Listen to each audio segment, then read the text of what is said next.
The hobbits and Strider traveling through the trolled shores suddenly heard the hooves of a horse. Memories of the Black Riders came back to them at once.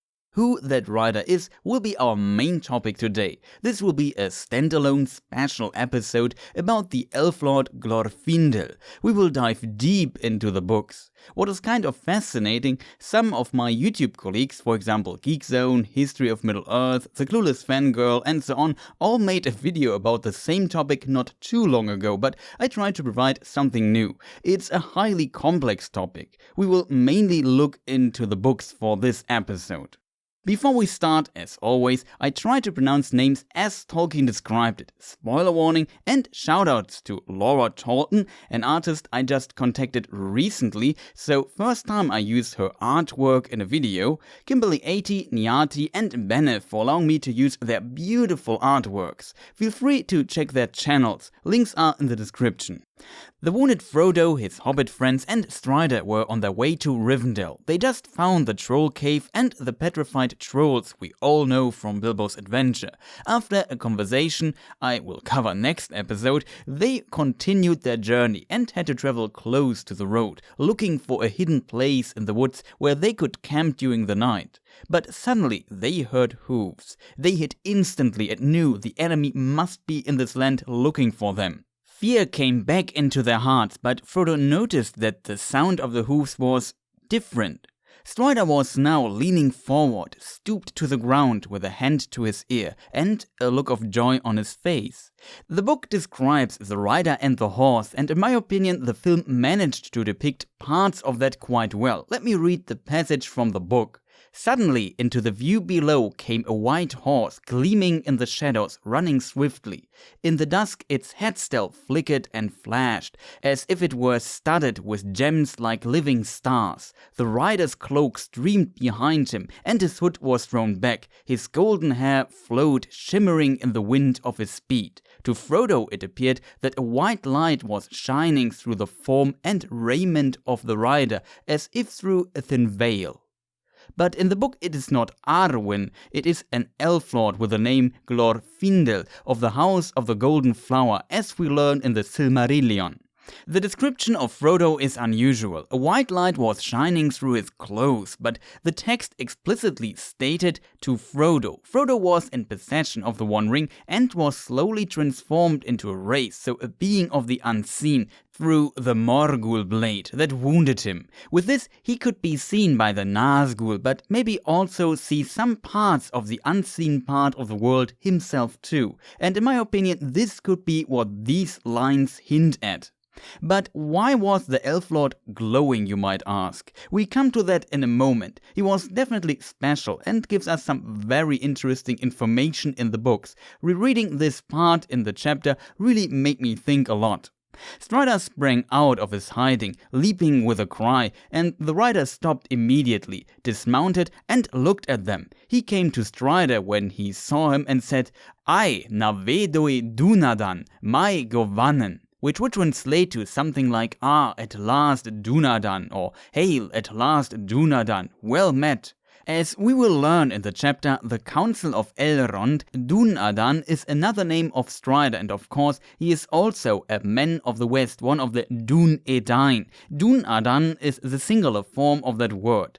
It is his clear and fair voice through which the hobbits recognize that he is of the elven folk. I like that detail a lot. It's not something shallow like his looks, the form of his ears, which is a topic we will discuss in a later episode, the color of his skin, his clothes, or whatever. It is what he said and his voice.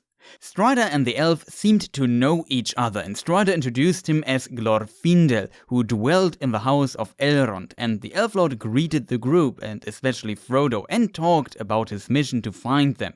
Frodo concluded that Gandalf must have reached Rivendell and sent help, but Glorfindel explained that Gandalf was not in Rivendell when he left there. Instead, Elrond got the news from one of his kin who traveled the land of Frodo beyond the Baranduin, the Brandywine River, and if we think back to episode 5, we know exactly who that elf was. Gildor, a truly unsung hero. He not only contacted Tom Bombadil and Aragorn, but also Elrond in Rivendell. So the information of Frodo and him being chased by the Nazgul spread among the most powerful foes of Sauron in that region in a very short time, thanks to Gildor, and Glorfindel will be a lifesaver here. He explains that only few elves can ride against the Nine openly, and that they were sent out north, south and west by Elrond to find Frodo and his friends, and Glorfindel took the road to the west, usually called the East Road, which is impressive, riding alone against the Nazgul. It was also him who dropped the green Elfstone on the bridge 7 days ago, so he was searching for some time for Frodo, and he also drove away some of the Nazgul. Dropping the Elfstone is, in my opinion, also connected to Gildor, because when he reached Rivendell, he already spoke with Aragorn, so Elrond and especially Glorfindel could assume that Strider would be with Frodo. Glorfindel knew that they must cross this bridge at some point and that Strider would definitely find it. They knew that the Ranger would also interpret it correctly, and so Strider knew that help was around the area too and called it a good omen. Gildor really had a key role here. The group explained to him what they were through and that Frodo was wounded and can't ride at night and needs to rest. Strider showed him the hilt of the Morgul knife, and here we learn an interesting detail. Quote, he drew out the hilt which he had kept and handed it to the elf. Glorfindel shuddered as he took it, but he looked intently at it. There are evil things written on this hilt, he said, though maybe your eyes cannot see them. Keep it, Aragorn, till we reach the house of Elrond, but be wary and handle it as little as you may. Alas, the wounds of this weapon are beyond my skill to heal. I will do what I can, but all the more do I urge you now to go on without rest. So Glorfindel looked at the wound and then later gave Frodo and the others a drink out of a flask. Its effect seems very similar to an elvish drink called Miruvor, which we will talk about in a later episode, but its taste seems different from that. It had the effect of refreshing them and giving them new strength and vigor. First of all, we find a quote that Aragorn uses in the film, just slightly altered. The wounds of this weapon are beyond my skill to heal. I should have mentioned it in one of the last episodes, but overlooked it. Aragorn also implied something similar on Weathertop though. Second, Glorfindel sees writings on the hilt the others can't see, and this of course shows that he can see the unseen himself too, which means that he must have seen the light of the two trees of Valinor with his own eyes.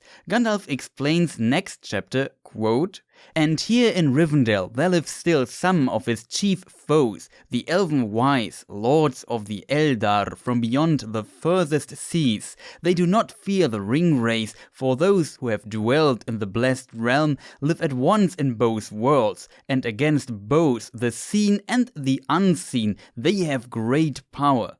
I thought that I saw a white figure that shone and did not grow dim like the others. Was that Glorfindel then? Yes, you saw him for a moment, as he is upon the other side, one of the mighty of the firstborn. He is an elf lord of a house of princes.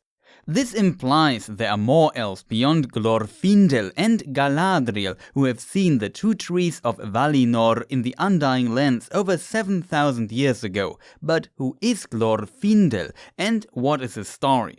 It may be surprising, but in early drafts of The Lord of the Rings, we find it in the book The Return of the Shadow in the section In the House of Elrond, Glorfindel actually joined the Fellowship of the Ring. Later this changed and Tolkien created the character of Legolas, maybe because the ancient elf lord was simply too powerful. When it comes to his backstory, a Glorfindel from Gondolin is mentioned in the Silmarillion. Originally, Tolkien simply borrowed the name from his older writings at the time he wrote The Lord of the Rings. 1991, with the release of Peoples of Middle-earth, Christopher Tolkien published a small text of his father called Glorfindel in the section Last Writings, where Tolkien suggests that they are the same person and, quote, "No other major character in the Elvish legends as reported in the Silmarillion and The Lord of the Rings has a name borne by another Elvish person of importance." So yes, it seems they are the same, and The Lord of the Rings also implies that he must be an ancient elf lord. When and where Glorfindel was born, I could not find out. In various wikis we find the hint that he was born in Aman, the Undying Lands, but I could not find any evidence in the form of direct quotes, but I would argue it's implied. He definitely lived in Aman, was from the clan of the Noldor, and was among the Noldor who left Aman again, so he must be born during the years of the trees, same as Galadriel. His name means golden-haired in Sindarin, and this also gives us a hint. The golden-haired elves are usually from the clan of the Vanyar. Similar to Galadriel, he could have an ancestor that was from the Vanyar. In Galadriel's case, it was her grandmother Indis, the wife of Finwë, the first High King of the Noldor. Glorfindel might be from this royal line too, because Gandalf said he is from a house of princes, but we don't find any hints for that. As a reminder, there are originally 3 elven main clans, Vanyar, Noldor and Teleri. Considering that he potentially had ancestors of 2 different clans, he can't be one of the so-called unbegotten elves that were the first elves that awoke and had no parents. He was most likely born in the time where the Noldor already lived in Aman and mingled with the other clans. We find several elven couples of different clans from this time, while before that the 3 clans journeyed to Aman from Middle-earth during the so-called Great Journey more separated. So mingling was much more unlikely, even though it is recorded that, for example, the mentioned Finwë, who led the Noldor during the Great Journey, was a friend of Elwenë, the leader of the Teleri clan, and Elwenë went missing on his way to visit Finwë. So there seemed to be interaction between the clans in that time too, but as said, I think the most likely assumption is that Glorfindel was born in Aman, maybe in Tirion like Galadriel, and probably have a somewhat similar age. Galadriel was born years of the trees 1362. See my History of the Elves video for more information. Now we have to dive quite deep into the First Age to fully understand what Glorfindel did there. Doing this in all detail would make this video literally hours long, and our main topic is still The Lord of the Rings and not the Silmarillion, but I try to give you a good overview and explain everything, which can be a bit confusing because we are in a whole new world with tons of names of elves, men, dwarves and places that existed far over 6,500 years before The Lord of the Rings, but not in The Lord of the Rings. Gondolin is probably the most well-known name of the ancient kingdoms, and we will talk about it too. At some point, the Noldor elves in Aman, under a very powerful elf named Feanor, who was also the greatest elven artifact smith of all time and the oldest son of the mentioned Finwë, the first High King of the Noldor, rebelled against the Valar, the High Angels, who also lived in Aman. The First Dark Lord Melkor, a former Valar, which Feanor cursed and called Morgoth, murdered his father Finwë and stole his masterpiece, 3 extremely powerful and precious gems with the light of the trees of Valinor in them, called the Silmarils. I prefer the Quenya plural Silmarilli. These are the most precious artifacts in existence. Feanor and his sons swore an oath of getting those back by any means necessary. With Finwë's death, this is actually also a very complicated topic, Feanor claimed kingship but could not yet establish his realm. He however persuaded most of the Noldor to leave Aman to go for Morgoth, and this is the so-called Rebellion of the Noldor. The Valar advised them not to go.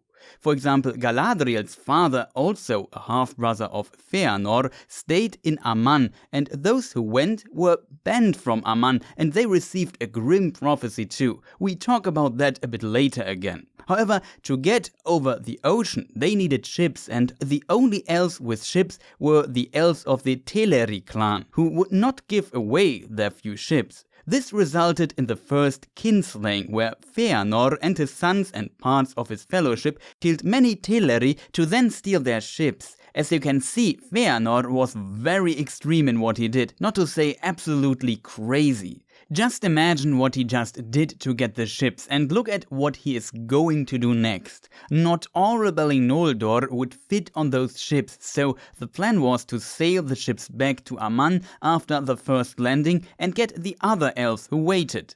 However, Feanor burned the ships when he landed in Middle-earth, not caring about the remaining elves in Aman. The waiting Noldor now were too deep into the rebellion already to bail out, and as a result had to walk over the ocean in the north where it was frozen, over a cold wasteland called Helcaraxe.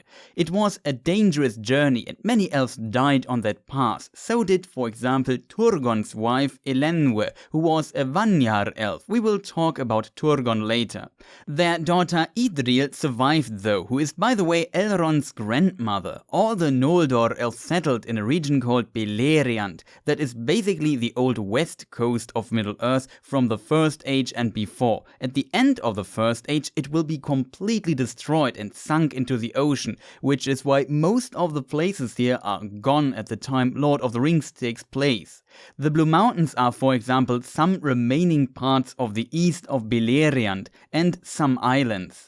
Glorfindel was in the fellowship of Turgon, the second eldest son of Fingolfin, who was also a half-brother of Feanor. Both Fingolfin and Turgon were interestingly at some point high kings of the Noldor elves. Turgon is best known for founding a city which name you might have heard if you, for example, know The Hobbit, the already mentioned Gondolin. Gondolin was a hidden city in the north of Beleriand, and it was inspired through a vision that was given to Turgon by the Valar Ulmo, the king of the sea. However, Turgon's first settlement was Vinyamar, and I assume Glorfindel was there too, but then Turgon's people moved to Gondolin when it was built or even helped building it. The first potential mention of Glorfindel was as one of 3 elven lords who accompanied Turgon's sister Aredhel. She wanted to visit 2 of Feanor's sons in Himlat. Feanor was long dead at that point, killed by Balrogs. Morgoth was powerful in that time, and journeys like these were very dangerous. That is why she needed powerful elves to accompany her.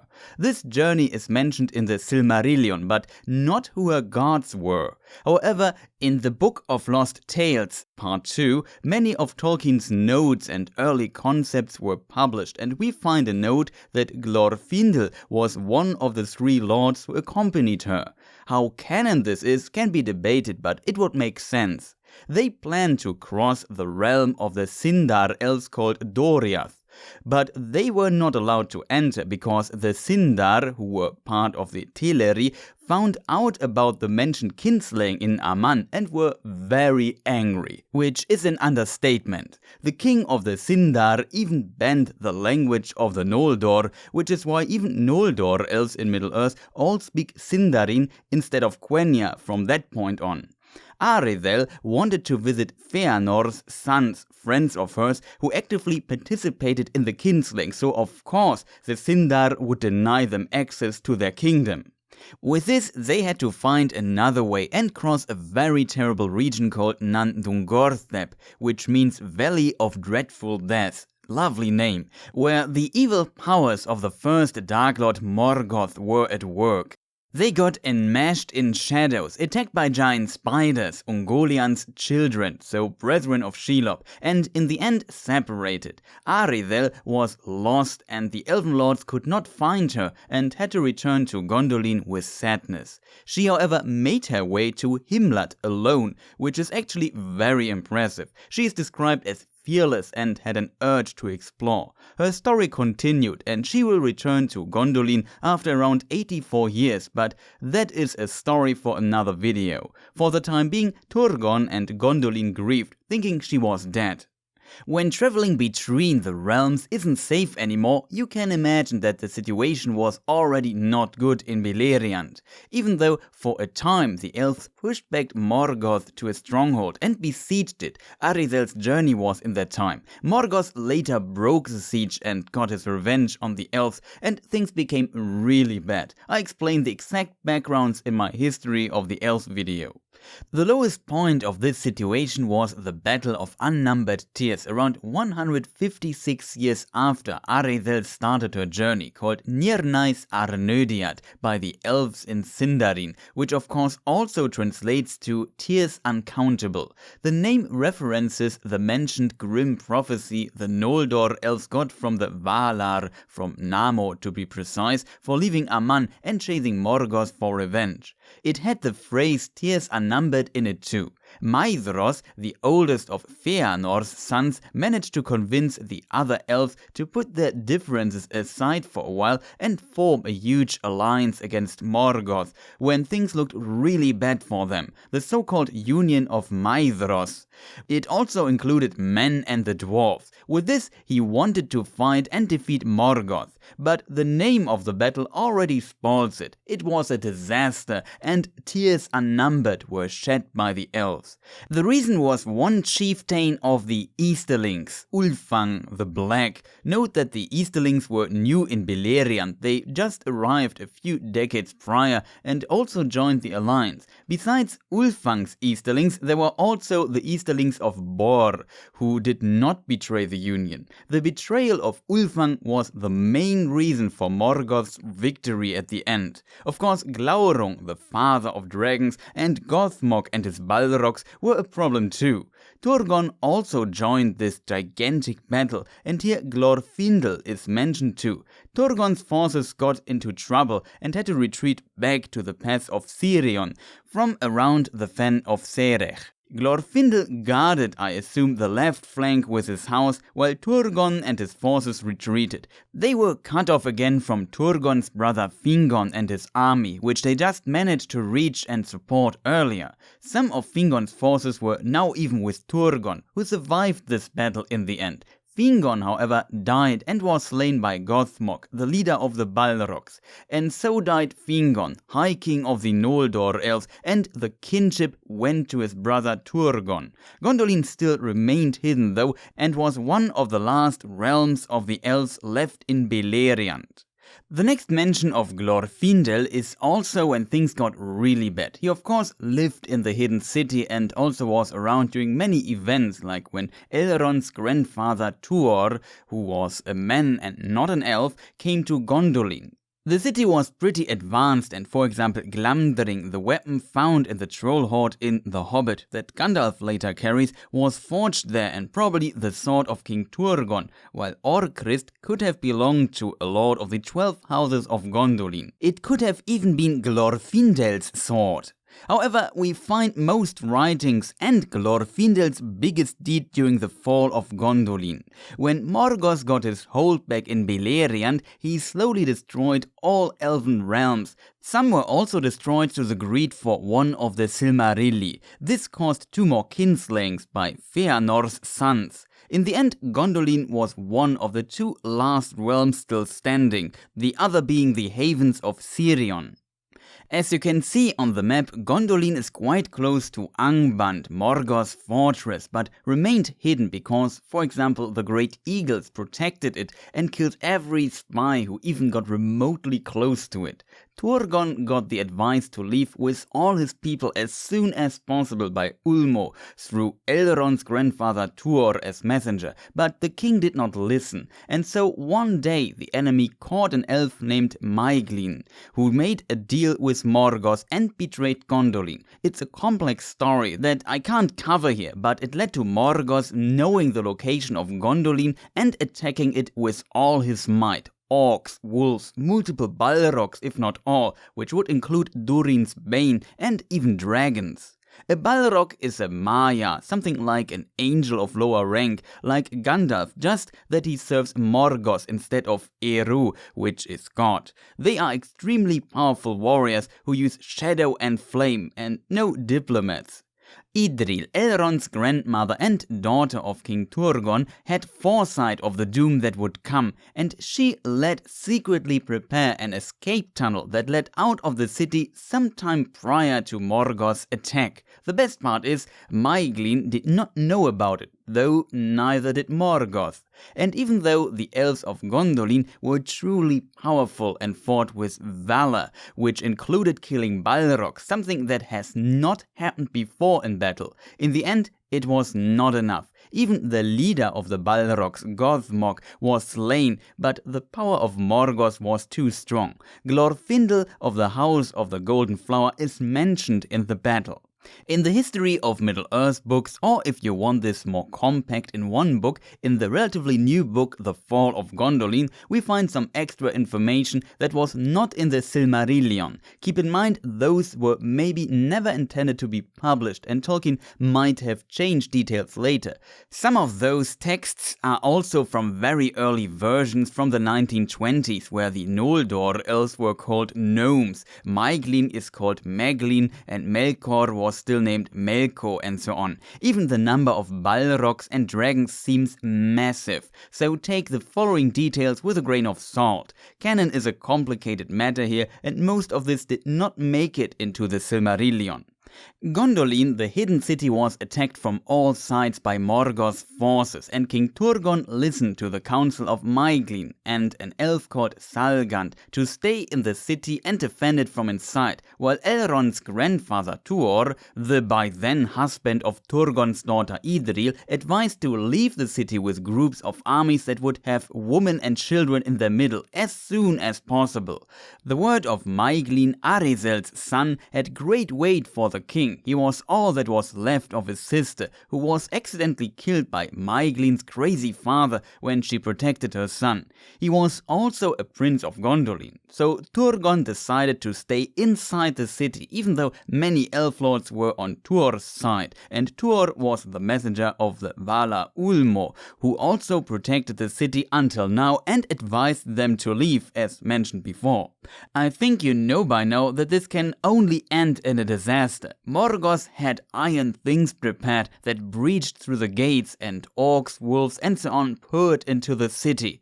What those iron things were, I can't say. Either something living like iron dragons, or maybe something like tanks. I'm not sure how to interpret the text here. However, all lords of the 12 houses of Gondolin fought and tried to defend the city. We find hints of several Balrogs being slain. In the Silmarillion, this number seems reduced to only 2. Only the leader of the Balrogs, Gothmog, is killed by Ecthelion, who sacrificed himself, and both drowned in the king's fountain, and another one is slain later. We come to him in a moment, but in early versions, Balrogs were also less powerful but more in number. Later, Balrogs became much more powerful and only very few in number, around 7 instead of an army of them. Glorfindel defended the Great Market in Gondolin and was pressed hard and cut off, especially when a dragon also attacked them. It looked grim. Many elves of his house died, and he and his forces tried to retreat. In the meantime, King Turgon told the mentioned Salgand, who was the lord of the House of the Harp, to send his army to Glorfindel at the Great Market, but he secretly allied with Maeglin, and in his treachery he sent them to the Lesser Market instead. His elves rebelled against his order and luckily went to the Great Market, which probably saved Glorfindel's and his remaining forces' lives. Salgand is interestingly described as heavy and squat, which is unusual for an elf. It's actually the only known elf described like this. You see how these old work-in-progress writings of Tolkien have very unusual elements in them. Elrond's grandfather Tuor, in the meantime, got to his wife Idril and their child Earendil, which is Elrond's father, a half-elven. But Maeglin, who desired Idril and who was promised lordship over Gondolin after its defeat by Morgoth, got there too, and both dueled, resulting in Tuor, who was a powerful warrior, defeating Maeglin and throwing him down the walls of the city, which fulfilled a prophecy, or let's say a curse, of Maeglin Maeglin's father, who as said killed his wife, Turgon's sister, and was thrown down the wall by Turgon as punishment for that. Before he died, he prophesied that his son shall meet the same fate, which happened here. And Maeglin's body smote the rocky slopes 3 times as he fell to his death. An interesting little detail, could be a biblical reference. Glorfindel and his forces retreated to the square of the king last, or as one of the last houses, where he defended it against the forces of Morgoth with the other remaining houses, including Tuor and his house. It was here where Ecthelion sacrificed himself to kill Gothmog, leader of the Balrogs. They were also wounded, women and children, and they needed to be evacuated. Tuor and Idril led them to the secret tunnel, and Glorfindel guarded the rear with his house, even fighting a dragon, losing many elves of his house in their duty. Some of the other remaining houses went with them too, I assume.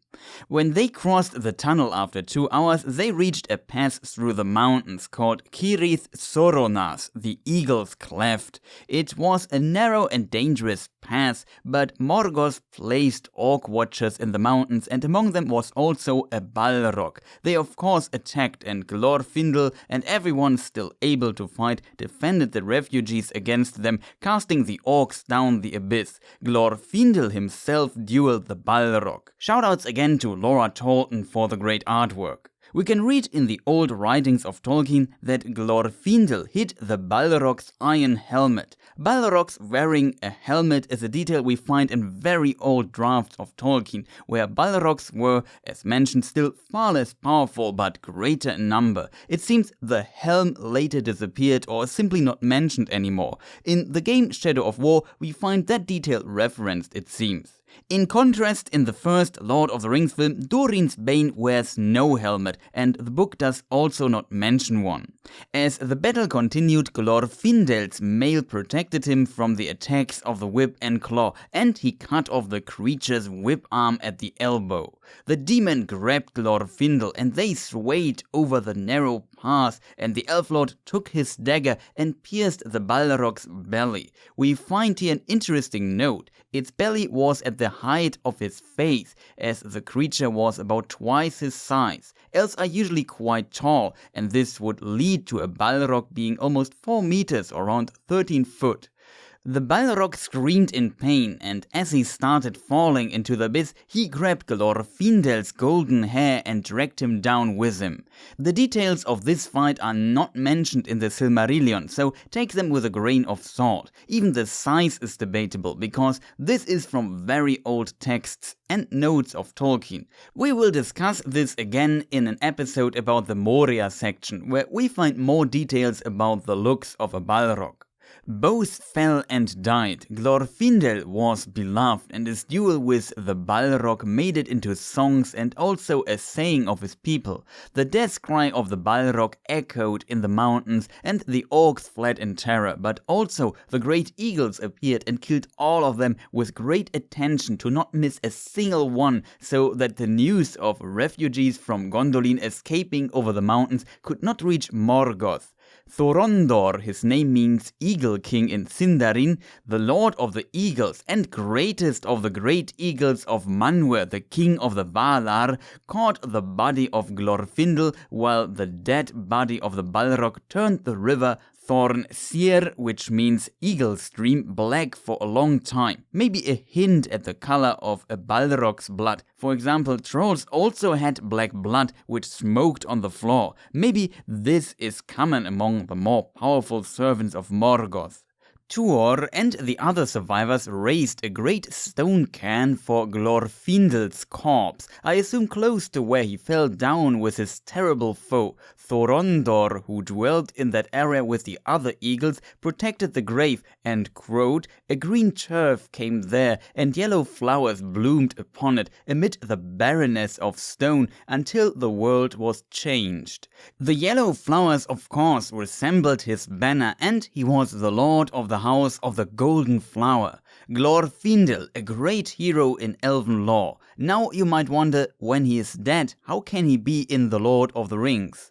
When elves die and are, for example, not allied with the Dark Lord or have done something extremely terrible, their spirit is summoned into the halls of Mandos. Even Feanor got summoned and he killed his own kin, so it's hard to not get summoned, it seems.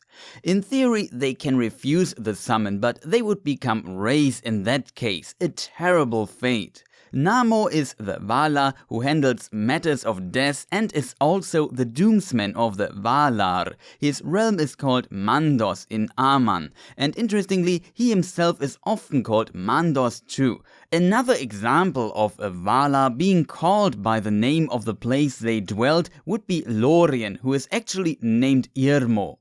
In the halls of Mandos rest the spirits of the dead, elves, dwarves, and probably men too for some time. Men are a difficult topic in this case. Elves are now judged by their deeds and guilt. When they were good, a new identical body is formed by the Valar, I assume by Manwë, who got the authority from Eru, out of the dead's memory, which has an imprint in it that allows reconstruction, according to Eru.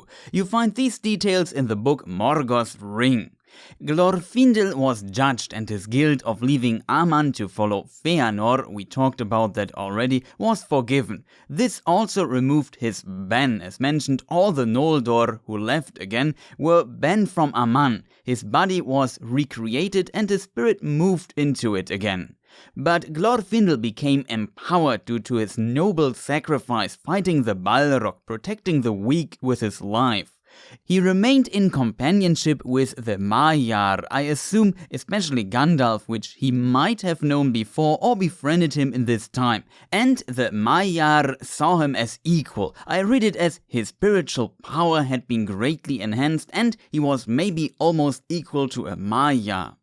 Then the Istari were sent to Middle-earth at some point. As explained in my Who is Gandalf and the Istari video, Tolkien changed this date when the Istari, or let's say some of them, arrived in Middle-earth several times. The Istari were all Maiar from Aman, servants of the Valar, who were sent to Middle-earth to help the free people against Sauron, mainly through advice. A more subtle approach, because the last time the Valar intervened, the War of Wrath started at the end of the First Age, about 35 years after the fall of Gondolin, and Beleriand was completely destroyed and sunk into the ocean. They wanted to try something different to help defeating the new Dark Lord Sauron this time. These Maiar had to clothe themselves in flesh and forgo might, as Tolkien described it. Glorfindel was sent with them, even though it does not seem he is part of the order of the Istari. It seems Tolkien's last word on it was that Glorfindel arrived together with the two Blue Wizards around 2nd Age 1600 and first dwelt in Lindon, I assume, where Gil-galad lived, who became High King of the Noldor Elves after Turgon's death during the Fall of Gondolin, and then later Glorfindel dwelt in Rivendell, which was founded by Elrond in the war with Sauron and Eregion around 2nd Age 1697. When Elrond was pushed back by Sauron's forces and had to retreat, he established a stronghold that would become Rivendell. This makes it possible for Glorfindel to have, in theory, participated in most of the Second Age's important historical events, except the forging of the Rings of Power and the early rise of power of Númenor. I won't cover them here, see my History of the Elf video instead. The next mention of Glorfindel is in the Third Age, in the war against Angmar. We talked about that in a previous episode already, but after Arthedain, the last remaining leftover kingdom of Arnor, was destroyed by Angmar, there was nothing left of Gondor's northern sister kingdom. Gondor was sadly in trouble itself and could only send armies to Arnor when it was too late.